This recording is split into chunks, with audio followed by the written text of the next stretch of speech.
January 23, 1943. A cold front hung low over the high ridge outside the airfield, flattening sound and carrying the distant rumble of engines long before the aircraft appeared. Frost clung to every exposed surface, turning the scattered sandbags and the wooden watch post into pale silhouettes against the dawn. On the far edge of the perimeter, a single enlisted marksman braced his shoulder against a rifle that most men in the unit had laughed at when it arrived. Shipped in a plain wooden crate, ordered through a catalogue that promised accuracy no one believed. He heard the engines before he saw them. 8 enemy fighters, sweeping in tight formation, descending to strafe the parked aircraft along the runway. The ground crew scattered. Warning sirens lagged behind the moment. The marksman exhaled once, steady and slow. The rifle's metal felt colder than the wind itself. His heartbeat fixed into a rhythm he had trained into muscle memory. The fighters dropped lower. And with the first trigger break, clean, sharp, almost delicate, he began a sequence of shots that would defy every expectation his unit carried into that frozen morning. That single moment of focus leads directly into the broader world that shaped it. In early 1943, the air war over forward Allied positions had entered a volatile phase. Commanders faced a dilemma they had not fully solved: small, fast enemy fighter units slipping through gaps in radar coverage and striking remote airstrips before interceptors could launch. These raids were rarely large enough to trigger full-scale alerts, yet destructive enough to cripple supply chains, burn down fuel depots, and destroy aircraft on the ground. Losses that no unit in the theatre could easily absorb. Many of these forward airfields had been carved out of rough terrain only months earlier. They functioned as refueling points, reconnaissance staging areas, and emergency landing strips. Their defences, however, often lagged behind their operational importance. Anti-aircraft guns were distributed unevenly, ammunition supply fluctuated, and crews were sometimes undermanned. In several locations, commanders relied more on warning posts and field observers than on concentrated firepower. The enemy knew this. Intelligence intercepts and captured documents later revealed that their pilots were repeatedly instructed to bleed the perimeter, hitting airfields just hard enough to slow Allied operations while avoiding costly losses. These quick, low-altitude strafing runs required pilots to fly dangerously close to the ground, but also made them difficult targets for heavy guns. At such shallow angles, the large-caliber AA pieces could not traverse fast enough, and by the time they tracked a diving fighter, the aircraft had already released its burst and pulled away. The Allied response was mixed. Some units experimented with mounting machine guns on trucks. Others attempted to improve early warning through scouts positioned on high ground. One outpost, in particular, relied heavily on a small circle of marksmen who could identify incoming aircraft by sound alone. These men were not expected to shoot down planes, they were expected only to report them. Among them served an enlisted marksman with an unusual weapon, a rifle purchased legally through a peacetime mail order system that had existed long before the war. It had arrived before deployment, still wrapped in industrial paper and smelling of machine oil. The rifle's precision impressed no one at first glance. Its stock was plain, its barrel longer than standard issue, its rear sight built for accuracy rather than speed.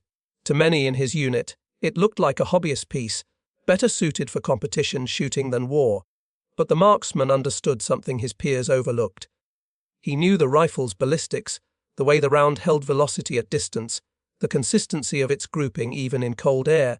He had spent countless hours studying the behavior of aircraft under stress, how pilots stabilized just before firing, how wings dipped under acceleration, how engines strained when dropping altitude.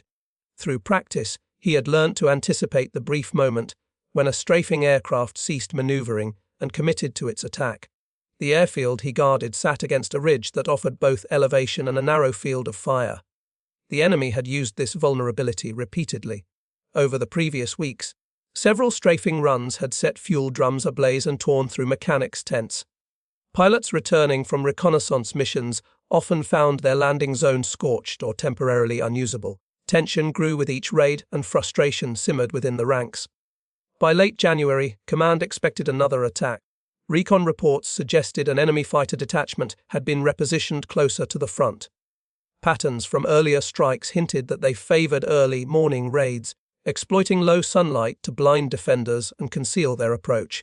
The enlisted marksman, aware of this pattern, moved to the ridge well before dawn on January 23. He carried the rifle that had drawn jokes for months. He set his position not out of faith in what others thought it could do, but out of quiet certainty in what he had trained himself to recognize, and it was from this vantage, silent, cold, and half-forgotten, that he would meet the incoming formation. Everything about the moment was shaped by the forces gathering long before the engines appeared. From the human vantage point, the marksman's quiet confidence was not born of arrogance but repetition. Long before he ever carried the rifle up the ridge, he had spent years studying movement, first as a hunter in the rural landscapes of his youth, later as a competitive shooter where fractions of a breath separated success from failure. War added urgency, but the fundamentals never changed. He approached every task with the same measured patience. While others sought reassurance in camaraderie or routine, he found steadiness in observation. The morning of January 23 felt no different to him. He noticed the frost on the sandbags, the subtle shift in wind direction, the metallic scent of cold fuel from the airfield below. These details grounded him. To those who mocked his mail-order rifle, he seemed eccentric, even stubborn. Yet beneath the calm exterior was a mind that processed patterns faster than he could explain, identifying the smallest inconsistencies, engine stutters, variations in wing angle, the split-second hesitation before a pilot committed to an attack run. The tactical dimension of the coming moment was shaped by the enemy's behavior during previous raids. Pilots favored a shallow dive approach, using the terrain to mask their entry path until the last possible second. Once committed, they leveled briefly to stabilize their guns before unleashing a burst at the airfield structures. That leveling phase, though brief, created a predictable line of travel. It was the only moment in which the speed, angle, and altitude aligned into a pattern a trained eye might exploit. Anti-aircraft crews struggled to track these movements, heavy guns were too slow, and smaller automatic weapons rarely reached the planes before they veered off. The marksman understood that his opportunity lay in this narrow window. At the altitude the fighters preferred, a high-velocity rifle round, especially one known for flat trajectory and minimal drop, could reach them with surprising consistency. He was not planning to outgun them. He was planning to intercept them. What made his weapon unusual was not its origin, but its engineering. The rifle, sold openly before wartime restrictions tightened, was designed for competition shooters who valued precision over ruggedness. Its long barrel offered higher muzzle velocity. Its adjustable aperture sight allowed precise calibration even in low light, and its bolt action, though slower than semi-automatic military rifles, produced consistent lockup and reduced mechanical shift between shots. In many ways, the rifle was unsuited for trench fighting or rapid engagements, but ideal for single, deliberate shots at distant, fast-moving targets. The marksman had practiced extensively with its ammunition, learning exactly how far the round would drift under crosswinds and how cold temperatures affected its trajectory. Mockery from other soldiers never bothered him. He knew they measured rifles by immediate practicality, while he measured by accuracy under specific conditions. The ridge, the morning air, the enemy approach, everything aligned with what his rifle did best. Leadership played a subtle but critical role in shaping the moment. Officers at the airfield had grown increasingly frustrated by the repeated raids, yet they lacked the resources to deploy additional anti-aircraft guns or reinforce the perimeter. Instead, they authorized scouts and marksmen to take positions of their choosing, hoping early detection might buy precious seconds for ground crews. The marksman's decision to occupy the ridge was noted but not questioned. The commanding officer had seen enough of his discipline to trust his judgment, even if he did not fully grasp the capability of the rifle he carried. In after-action reports, the leadership would write that the marksman demonstrated initiative within authorized parameters, a phrase that understated how much responsibility rested on his solitary post. High command expected another raid, but no one anticipated the precision or speed with which the incoming threat could be neutralized. Leadership prepared for damage control, the marksman prepared for opportunity. From the enemy perspective, the pilots approaching that morning believed they were executing a familiar pattern. Their training emphasized aggression, timing, and the maintenance of formation integrity during the initial dive. They relied on speed as their primary shield, confident that ground fire would be scattered and delayed. Intelligence briefings suggested the airfield had minimal defenses. Only a few machine gun emplacements, none of them positioned effectively against low-altitude passes. The pilots expected resistance, but not accuracy. At several hundred kilometers per hour, they assumed only luck or concentrated fire could threaten them. They did not account for a marksman capable of reading their approach, nor a rifle with the precision to exploit their leveling phase. To them, the ridge was just another piece of terrain. The thought that a single soldier could challenge an entire formation never entered their calculations. Their confidence shaped their formation, their altitude, and the path that would soon cross directly into the marksman's line of fire. Yet beneath all these angles lay a moral tension. The marksman did not view the task ahead as heroism or vengeance. He understood that each aircraft carried a pilot, trained, disciplined, and human. He respected their skill even as he prepared to oppose them. War forced soldiers into roles where survival required splitting instinct from conscience, focusing on necessity rather than the lives entangled in each decision. The marksman approached the ridge with no malice, only duty. He later stated in reports that he acted to protect the men on the field. That simple phrase captured a truth that defined the moment. The clash unfolding in the sky was not abstract strategy. It was a series of instantaneous decisions, each one made by individuals navigating the weight of responsibility. And it was exactly at the junction of those responsibilities, his calm readiness and their expected dominance, that the decisive moment would erupt. All these threads converged as the engine noise grew louder, signaling that the formation had just crossed into the valley. The first clear sign of the incoming fighters arrived as a faint tremor along the ridge, a vibration that ran through the frost-hardened soil before the planes even breached the horizon. The marksman shifted his weight, settling deeper into the narrow depression he had prepared the night before. Below him, the airfield remained unaware. Mechanics moving between tool carts, a pilot inspecting the wing of a reconnaissance aircraft, a group of ground crew rolling a fuel drum across the tarmac.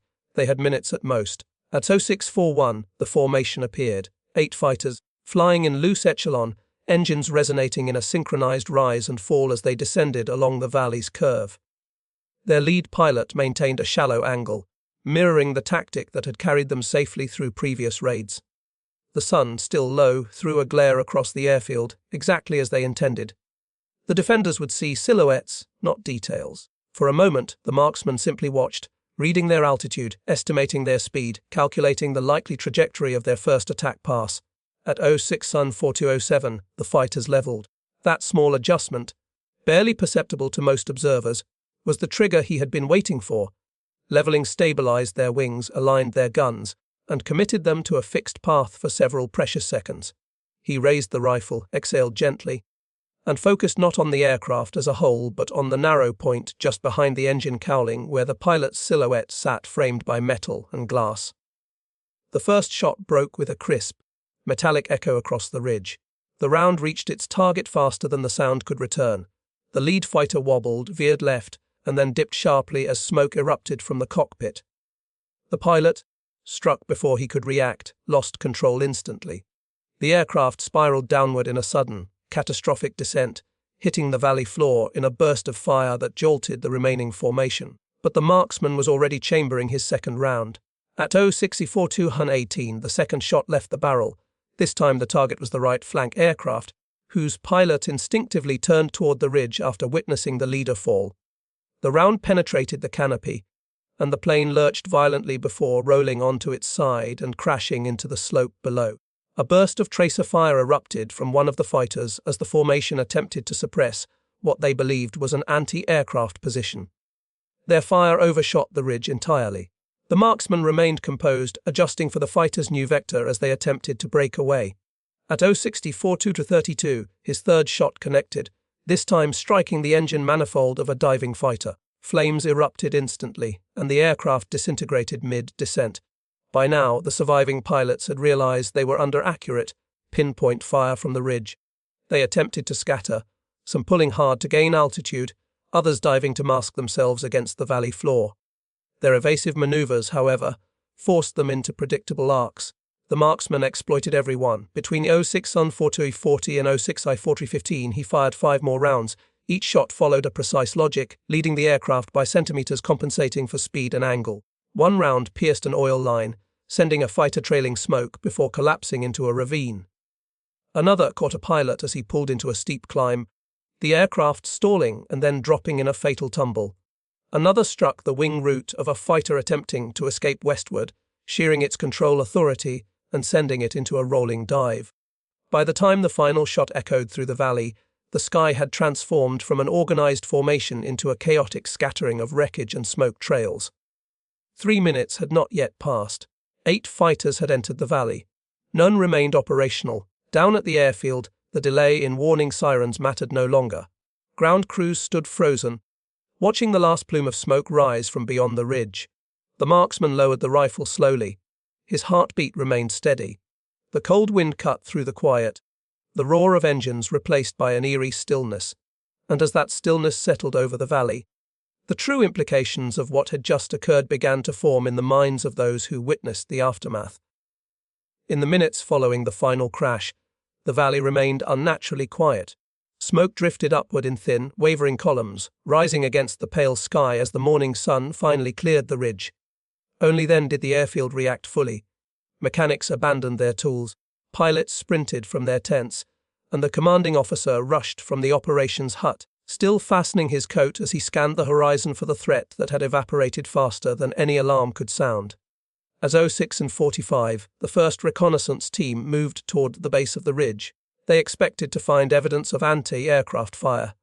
A concealed gun, a truck-mounted machine gun, perhaps even a new emplacement installed during the night. What they found instead was a single soldier kneeling behind a small rise, the long rifle lying across his knees, the bolt open and cooled by the morning air. He offered no explanation beyond a quiet acknowledgement of what had occurred. His expression was composed, almost reflective, as though he were still processing the speed at which events had unfolded. Initial confusion turned quickly into disbelief. Word spread across the airfield that a lone rifleman had brought down the entire attacking formation. Some dismissed it as exaggeration. Others assumed he had merely fired at the planes, while anti-aircraft guns finished the job. It took only minutes, however, for officers to realize that none of the airfield's weapons had discharged. The machine gun teams had never even reached their stations. An inspection of the crash sites confirmed the impossible-sounding reports. Each aircraft displayed precise entry points, small, clean punctures through the canopy or fuselage. Engineers and intelligence officers noted that these impacts were consistent with high-velocity rifle fire rather than fragmentation or heavy-caliber rounds. One after another, they traced the trajectories back to the ridge. The official after-action report, filed later that afternoon, described the event with measured restraint. Enemy fighter formation of 8 aircraft neutralized by small arms fire from elevated position. It did not mention the disbelief of the investigators or the stunned silence of the command briefing that followed. It did not record the moment the commanding officer asked the marksman to demonstrate his rifle, nor the pause that followed his first test shot. Its recoil crisp, its sound unmistakably similar to the echoes still fading in the valley that morning. Within 24 hours, intelligence units across the region received inquiries about the incident. Allied command wanted to know if this represented a repeatable tactic, a rare stroke of luck, or the product of exceptional skill under perfect conditions. Analysts eventually concluded that it was all three: a convergence of training, elevation, environmental factors, and an enemy formation that unknowingly entered a narrowly exposed flight path. The marksman himself offered little commentary. When interviewed, he stated plainly that he had acted to protect personnel and aircraft, and that the ridge provided clear lines of fire during the attack run. His modest phrasing stood in stark contrast to the magnitude of the outcome. Ground crews treated him with a newfound respect. Soldiers who once teased him about the mail order rifle now regarded it with quiet awe. The incident also altered the enemy's operations. After losing an entire formation in a single failed raid, they shifted their approach routes, flew at higher altitudes, and adopted more cautious entry patterns. For several weeks, no further strafing attempts targeted the airfield. Pilots spoke of an unseen threat, a sniper on the ridge, though none knew his name or weapon. The valley itself became a deterrent. As the airfield returned to routine operations, the rifle-shot morning settled gradually into recorded history, carried forward in reports and the memories of those who witnessed it. Yet the end of the attack did not truly close the event. Its influence extended far beyond the wreckage, shaping both tactical doctrine and the perception of what a single skilled soldier could accomplish. And it is from this aftermath, quiet, measured, and deeply human, that broader reflections emerge about the nature of precision, responsibility, and the unpredictable moments that war imprints upon history. History often remembers battles through sweeping movements, armies advancing across continents, fleets clashing at sea, squadrons of aircraft carving patterns through the sky. Yet within those vast, complex operations lie moments distilled down to a single individual, a single decision, or a single act of precision carried out under extraordinary pressure. The events of January 23, 1943 fall into that rare category. What happened on the ridge above the airfield was not the product of myth or embellishment. It was the intersection of discipline, training, circumstance, and a soldier's quiet faith in a tool few believed belonged on a battlefield. In wartime, technology is often judged by its origins. The rifle that had arrived in a simple crate, dismissed as a mail-order novelty, proved that effectiveness does not depend solely on military classification, but on the skill behind it. The marksman understood the weapon because he had taken the time to learn it long before it was tested. That familiarity transformed what others saw as an oddity into a decisive instrument. It is a reminder that preparation rarely announces itself until the moment it is required. The enemy pilots who entered the valley that morning were not careless nor inexperienced. They followed established doctrine and trusted the tactics that had protected them during earlier raids. Their loss underscores a truth repeated throughout the history of warfare: predictability, even when grounded in past success, carries risk. The slightest vulnerability, an overlooked vantage point, a narrowing of terrain, a fleeting moment of leveling flight, can shift the balance in an instant. For the men on the airfield, the outcome redefined their understanding of defense. It showed that solutions sometimes come not from new deployments or additional firepower, but from individuals who perceive patterns others miss. It transformed their view of a ridge they had long considered a mere backdrop, revealing it to be a protective barrier shaped not only by elevation but by insight. Long after the smoke cleared, the significance of that morning lived on not in the number of aircraft destroyed, but in what the event symbolized: the power of precision over force, the influence of observation over assumption, and the enduring truth that history can hinge on acts carried out in silence by those who ask for no recognition beyond the fulfillment of duty. And in that quiet truth, the legacy of the marksman and his unlikely rifle continues to echo steady, measured, and unforgettable.